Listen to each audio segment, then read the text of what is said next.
I'm Ray Kong from Black Hollywood Live, and I wanted to know if, like, what's your takeaway from working with Josh and Jennifer, because, like, they've had, like, a long career, and when they started out, headshots were black and white. That's a good way to look at it. That is correct. The main Only because they were artsy.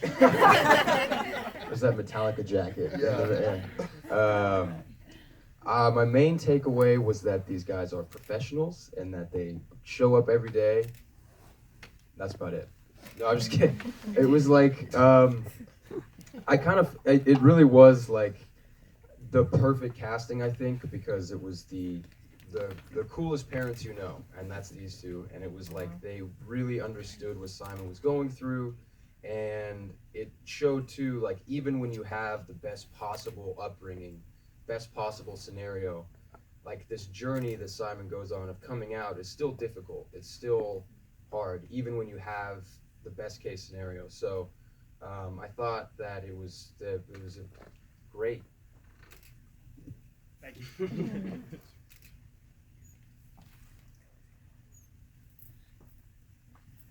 Oh, sorry, I'm right here in the front row. Apologize. Great work, guys. This question mainly for Josh and Jen. Both obviously you're both parents. How has this movie impacted, changed, or reinforced your way of being if one day one of your kids tells you that they're gay? I guess it did make me think about how I would react, and you know, I truly just want my kid to be happy and to be passionate about whatever it is that he loves. And if he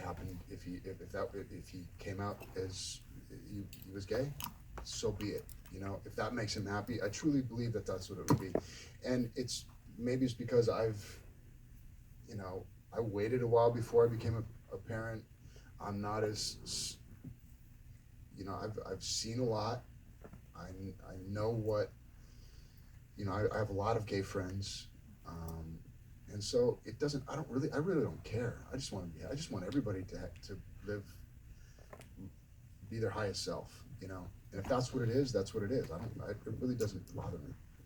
But also, our kids are growing up in such a different time where my kids are growing up saying, "Oh, someday when I get married, I don't know if I'll marry a man or a woman." They really, that door is open in a way that it never has been, and they really do know, oh, this is so and so, and this is his husband, and this is so and so, and this is her wife, and that is completely been normalized for, at least for my kids, and hopefully will be for this whole next generation.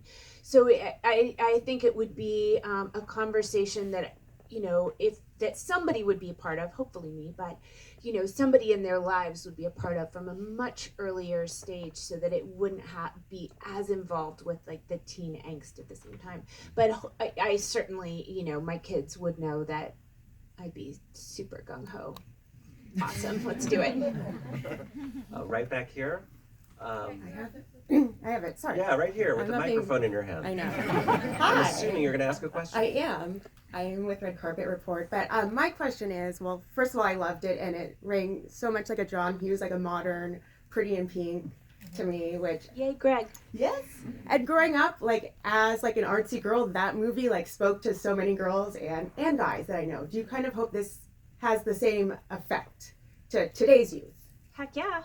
I mean, wouldn't that be amazing if we hit today's youth like a John Hughes movie? What could possibly, be a higher compliment to Greg? And certainly we would all feel the kind of reflected glory of that. Okay. But I think it definitely will. It completely reads like that. Hell yeah. They seem to open. We have a question right down here in front again. We're just doing this to make you run up and down the stairs as much as possible. Right here in the t-shirt. And then we'll go to you. Hi. Nick, thank you so much. You did such a good job with that role.